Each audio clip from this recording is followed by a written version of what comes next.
Hello बच्चों, कैसे हैं आप लोग। आई होप कि सब मज़े में होंगे। आज हम लोग करेंगे JCERT क्लास 6 का हिंदी का पार्ट 3 जिसका नाम है भिरंत। इसके जितने भी क्वेश्चन आंसर्स हैं हम लोग सबको देखेंगे।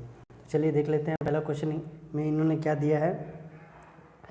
मदारी ने कैसे समझ लिया कि बंदर ने केले खाए हैं। उत्तर क्या है। मदारी ने समझ लिया कि बंदर ने केले खाए हैं क्योंकि बकरी यदि केले खाती तो छिलका भी खा जाती। यानी आपने देखा होगा कि बकरी केला अगर खाती है तो छिलका हटा के नहीं खाती है, जबकि छिलके बकरी के सामने पड़े हुए थे।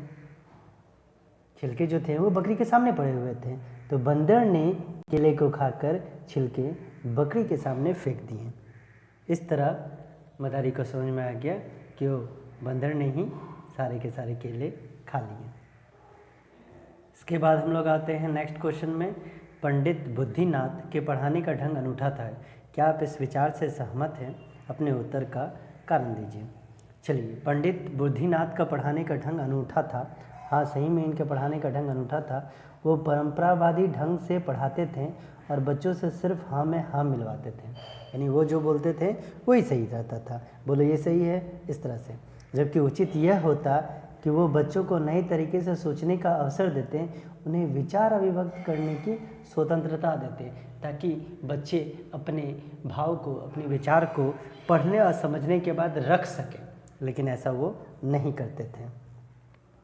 अगला क्वेश्चन है, कौशल नरेश जिस रास्ते से जा रहे थे उसी रास्ते से काशी नरेश भी आ रहे थे, तो उन दोनों के बीच कौन सी समस्या उत्पन्न हो गई।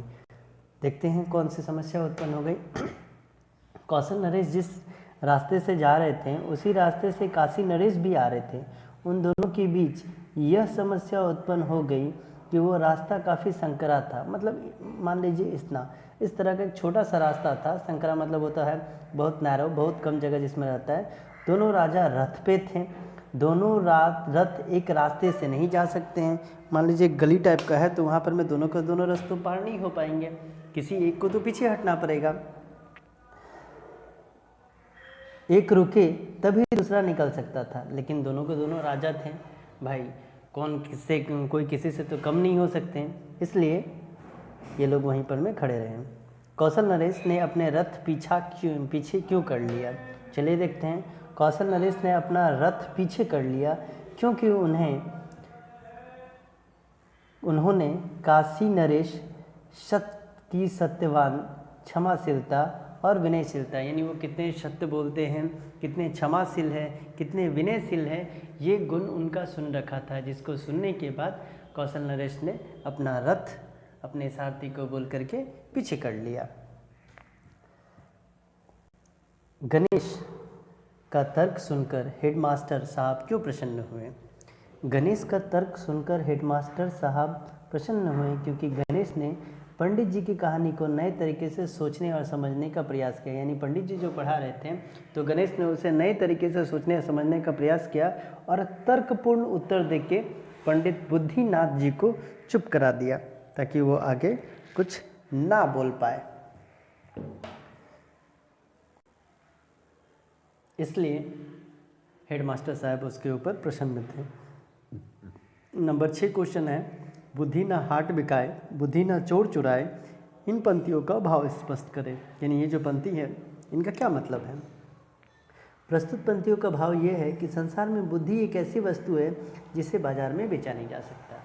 बुद्धि एकमात्र ऐसा वस्तु है जिसको आप बाजार में बेच नहीं सकते हैं, ना ही आप बाजार से खरीद सकते हैं।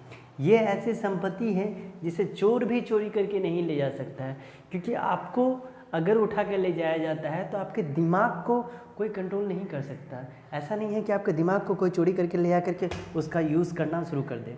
ठीक है, इसलिए बोला गया बुद्धि ना हाट बिकाए, बुद्धि ना चोर चुराए। इसी के साथ ये चैप्टर होता है खत्म। मिलते हैं अगली वीडियो में।